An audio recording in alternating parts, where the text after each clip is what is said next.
साथियों नमस्कार। जब मैं स्कूल में था मैंने अपनी संस्कृत की किताब में से एक चैप्टर पढ़ा। तो कथा कुछ इस प्रकार से है कि गौतम ऋषि के आश्रम में महातप नाम का एक मुनि रहता था। उसके पास अद्भुत शक्तियां थी। एक दिन वह सुबह वो ऋषि पूजा में बैठा था, सूर्य को अर्घ देने के लिए तैयार हुआ तो जैसे ही उसने हाथ ऐसे ऊपर किया, उसके हाथ में कौवे के मुंह से छूटा हुआ चूहे का एक छोटा सा बच्चा आकर गिरा। खैर होता रहता है। मुनि ने उस चूहे के बच्चे को, छोटे चूहे को बड़े प्यार से पाला। चावल के कण खिला खिला के उसको सहला के उसने थोड़ा बड़ा किया। 3-4 महीने बीते। वो चूहा प्यार के कारण हर वक्त ऋषि के आसपास चक्कर लगाया करता था। ऋषि भी उससे बड़ा खुश था। कुछ समय बीता, एक बिल्ली उस चूहे पर झपटी। जब झपटी, वो चूहा दौड़कर ऋषि की गोद में आया। ऋषि समझ गए और बोले, मार्जरात विवेशी त्वम अपि मार्जारा भव। बिल्ली को देखकर डरे हो, तुम भी बिल्ली हो जाओ। ऋषि के पास शक्ति थे या उन्होंने कौन से डीएनए एनालिसिस करनी होती थी, उनके पास तो एक ही टूल होता था, तथास्तु, वेल कन्वर्ट। और जो चूहा था वो बिल्ली में कन्वर्ट हो गया, प्रमोशन। 3-4 महीने और बीते। अब वो बिल्ली ऋषि के आसपास चक्कर लगाती है या ऋषि के डेस्क के आसपास, ऋषि के डेस्क के आसपास घूमती है। वेल बहुत अच्छी रिलेशनशिप है। थोड़े दिन में एक कुत्ता, 3-4 महीने के बाद एक कुत्ता बिल्ली पे झपटा। बिल्ली फिर भाग गई ऋषि की गोद में। अब ऋषि फिर बोले, हाँ कुक्कुरात विवेशी तुम अपे कुक्कुरा भाव। कुत्ते को देख के डरते हो, तुम भी कुत्ता हो जाओ। One more promotion. फाइन। कुछ समय और बीता, 3-4 महीने और बीते और फिर पास के जंगल से एक सिंह आया, शेर आया। वो कुत्ते पे झपटा। जब ऐसा हुआ, कुत्ता फिर से भाग के ऋषि के पास भय से कांप रहा है। ऋषि ने देखा, सिंहात विवेशी त्वम अपि सिंहा भाव। तथास्तु, प्रमोटेड लायन। अब वो सारा दिन सिंह ऋषि के आश्रम में ही घूमता रहता या?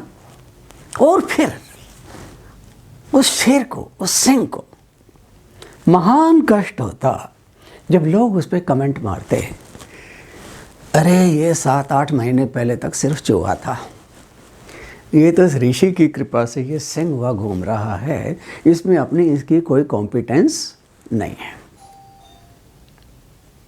सुनते सुनते वो सिंह बहुत ही इरिटेट हो गया और उसने डिसाइड किया, जब तक ये ऋषि और उसका स्टाफ जिंदा है, लोग मेरी इसी प्रकार से निंदा करते रहेंगे। आज मैं सुबह इस ऋषि का और इसके स्टाफ का काम तमाम किए देता हूं। और इस इंटेंशन से वो इनकी तरफ बढ़ा तो ऋषि क्या बोला, पुनः मूषक भाव, वापस दोबारा चूहा हो जाओ। और वो सिंह फिर से चूहा हो गया। क्यों सुना रहा हूं मैं आपको एक कथा? कॉर्पोरेट वर्ल्ड में या एमडी के, चेयरमैन के, डायरेक्टर के कुछ लोग बहुत क्लोज हो जाते हैं, भाग भाग के उनका काम करते हैं और वो डायरेक्टर, एमडी बिना कॉम्पिटेंस को जज किए प्रमोशन पे प्रमोशन या promoting such people beyond their competence level. अब इनमें 2 टाइप के लोग होंगे। कुछ तो डाइजेस्ट कर लेंगे, अपनी कॉम्पिटेंस को बढ़ाने की कोशिश करेंगे, नया कुछ सीखने की कोशिश करेंगे। जो टाइप 2 होगी ना, दिमाग फूल जाएगा, वो दूसरों को हैरेस करने लग जाएंगे। ये जो टाइप 2 है, अब जब तक वो महान ऋषि अर्थात वो डायरेक्टर, एमडी, चेयरमैन है, तब तक तो लोग उसे झेलते हैं। पर जैसे ही कोई दूसरा आता है या वो देखता है कि यार ये जो हो रहा है ये ठीक नहीं हो रहा। जापानीज में हम कहते हैं इशो तोकुरी नीशो वा हायरानाई। तोकुरी इज ए मेजरमेंट 220 ml की होती है। 220 ml की बॉटल में 440 नहीं आ सकता, नेचुरल स्पिल आउट होता है। तो इन लोगों का भी यही होता है, ज़रूरत से ज़्यादा अधिकार मिल जाएं, दिमाग खराब हो जाता है, बुद्धि भ्रष्ट हो जाती है। फिर जब कोई नया आता है वो कहता है ठीक है, पुनः मोशक भाव, डिमोटेड, थ्रोन आउट, टर्मिनेटेड। बहुत सारे एग्जाम्पल्स हैं मेरे पास। 39 सालों का कॉर्पोरेट वर्ल्ड का अनुभव है मुझे, बहुत होता देखा इस प्रकार से। सोल्यूशन क्या है, क्या किया जाए, व्हाट टू डू? ओके,